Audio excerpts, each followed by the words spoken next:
எல்லாருக்கும் வணக்கம். நான் Hema Subramanian. Welcome to home cooking Tamil.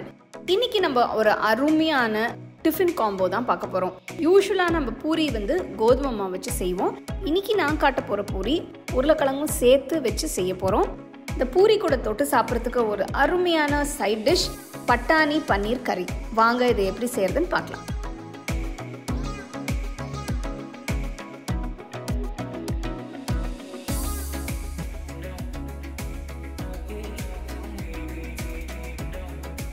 இந்த டிஃப்ரெண்ட்டான உருளைக்கிழங்கு பூரி செய்ய நான் 3 உருளைக்கிழங்கு எடுத்திருக்கேன். கிழங்கு நல்லா கழுவி ஒரு குக்கரில் போட்டு நல்லா சாஃப்டாக வேக வச்சுக்கலாம். வெந்த உருளைக்கிழங்கோட தோலை எடுத்துட்டு ஒரு பாத்திரத்தில் போட்டு நல்லா மசிச்சுக்கிறேன். உங்கள் கையில் கரண்டி இல்லைன்னா ஒரு மேஷர் யூஸ் பண்ணி நீங்கள் மசிச்சுக்கலாம். இந்த உருளைக்கிழங்கை நம்ம கோதுமை மாவு கூட மிக்ஸ் பண்ணி பூரி பண்ண போகிறோம். அதனால் கட்டிகள் எதுவும் இல்லாமல் நல்லா சாஃப்டாக மசிச்சுக்கோங்க. இப்போ இது கூட 1/2 டீஸ்பூன் உப்பு, 1/4 டீஸ்பூன் மஞ்சள் தூள், 1 டீஸ்பூன் மிளகாய் தூள், 1/2 டீஸ்பூன் சீரகத்தூள், 1/2 டீஸ்பூன் கரம் மசாலா தூள், 1 கை நறுக்கின கொத்தமல்லி எல்லாத்தையும் சேர்த்து நல்லா கலந்து விடுங்க.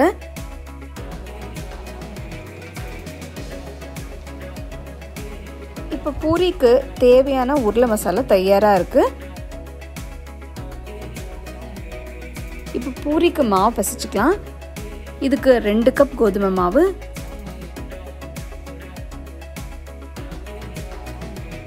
1/4 டீஸ்பூன் உப்பு, இது கூட 2 டீஸ்பூன் எண்ணெய்,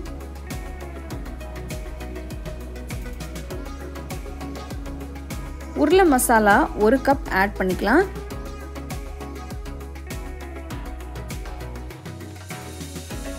இந்த மாவில் கொஞ்சம் கொஞ்சமாக சுடு தண்ணி ஊற்றி நல்லா ஸ்மூத்தாக சாஃப்டாக பிசைஞ்சுக்கோங்க.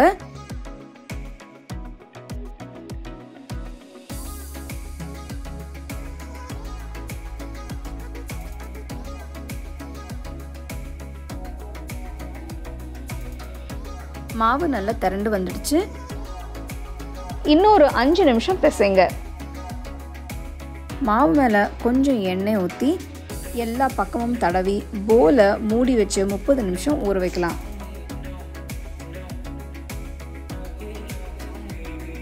மாவு இப்போ பார்த்தீங்கன்னா நல்லா சாஃப்டாக இருக்குது.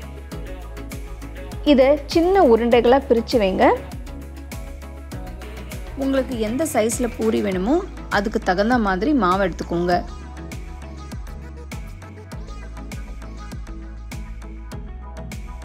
சப்பாத்தி கல்லில் கொஞ்சம் மாவு தூவி ஒரு உருண்டையை வச்சு மெதுவாக தேய்ங்க. ரொம்பவே திக்காக இல்லாமல் ரொம்ப மெலிசாக இல்லாமல் கரெக்ட் சைஸில் இருந்தால் பூரி நல்லா வரும். உங்களுக்கு ரவுண்டாக திரட்ட முடியலன்னா ஒரு கட்டர் இல்லைன்னா ஒரு டப்பா மூடி வச்சு ரவுண்டாக கட் பண்ணி எடுத்துக்கோங்க. இப்படியே எல்லா பூரியும் திரட்டி எடுத்து ரெடியாக வச்சுக்கோங்க. ஒரு கடாயில் தேவையான அளவு எண்ணெயை ஊற்றி எண்ணெய் சூடானதும் மெதுவாக திருட்டி வச்ச பூரியை போடுங்க. பூரி வேகும்போது அதோட சைட்ஸ் எல்லாம் நீங்கள் லேசாக ப்ரெஸ் பண்ணி விட்டீங்கன்னா பூரி நல்லா உப்பி வரும். இப்போது 2 பக்கமும் பூரி கோல்டன் ப்ரௌன் கலரில் வந்துடுச்சு. எண்ணெயிலேருந்து எடுத்து சூடாக சர்வ் பண்ணுங்கள்.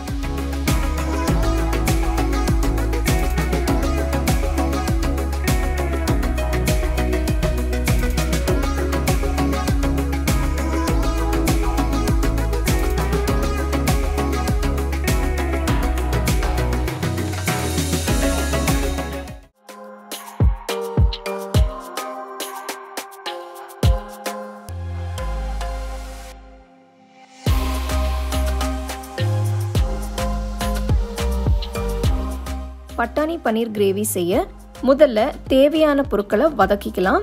ஒரு கடாய் சூடாக்கி 1 டேபிள் ஸ்பூன் எண்ணெயை ஊற்றி 6 பல்லு பூண்டு, 1 துண்டு இஞ்சி, 3 நறுக்கின வெங்காயம் சேர்த்து நல்லா வதக்குங்க.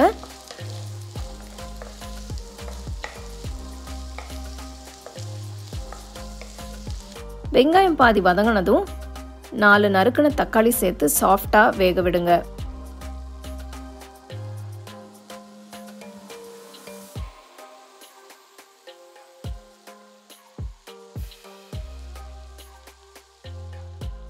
இது கூட 1/2 டீஸ்பூன் உப்பு போடுங்க.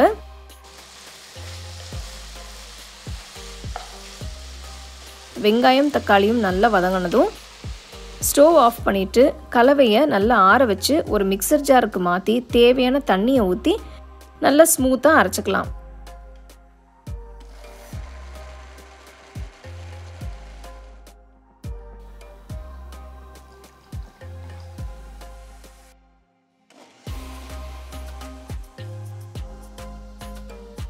இப்போ அதே கடாயில் 1 டேபிள் ஸ்பூன் எண்ணெய் 2 டீஸ்பூன் நெய் ஊற்றி அரைச்ச வெங்காயம் தக்காளி மசாலாவை ஆட் பண்ணி கிண்டுங்க.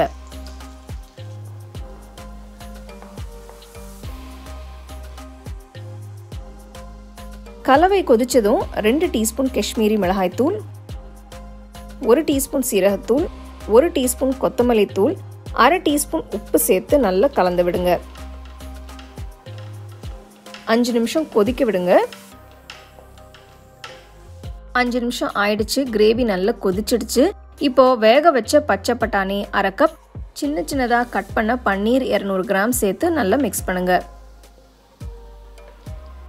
இந்த டிஷ் ரொம்ப சிம்பிள் இன்கிரீடியன்ஸ் வச்சு ரொம்ப டேஸ்டியாக செய்யக்கூடிய டிஷ்.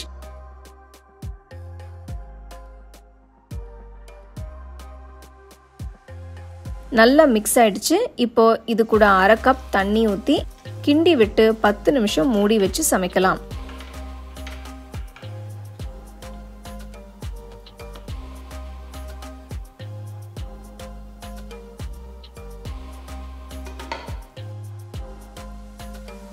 பத்து நிமிஷம் ஆயிடுச்சு. மூடியை ஓப்பன் பண்ணி 1/2 டீஸ்பூன் கரம் மசாலா தூள், கொஞ்சம் கசூரி மேத்தி, நறுக்கின கொத்தமல்லி இலை சேர்த்து நல்லா கலந்து விட்டு ஸ்டவ் ஆஃப் பண்ணிடுங்க. சூப்பர் டேஸ்டியான பட்டாணி பன்னீர் கிரேவி ரெடி ஆயிடுச்சு. இதை நீங்க சப்பாத்தி, ரோட்டி, நான் இல்லைன்னா ரைஸ் கூட சூடாக பரிமாறலாம்.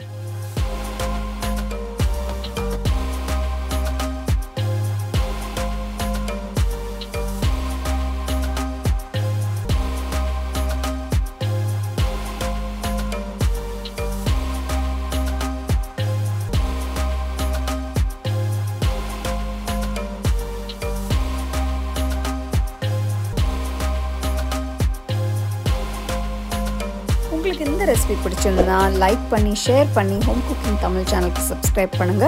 மறக்காம பெல் ஐகானை கிளிக் பண்ணுங்க. The second edition of our home cooking book is now available on our website 21frames.in. I'll give you the link in the description. You can go and check it out. The book is currently available only in India for now, so you can place your orders on 21frames.in.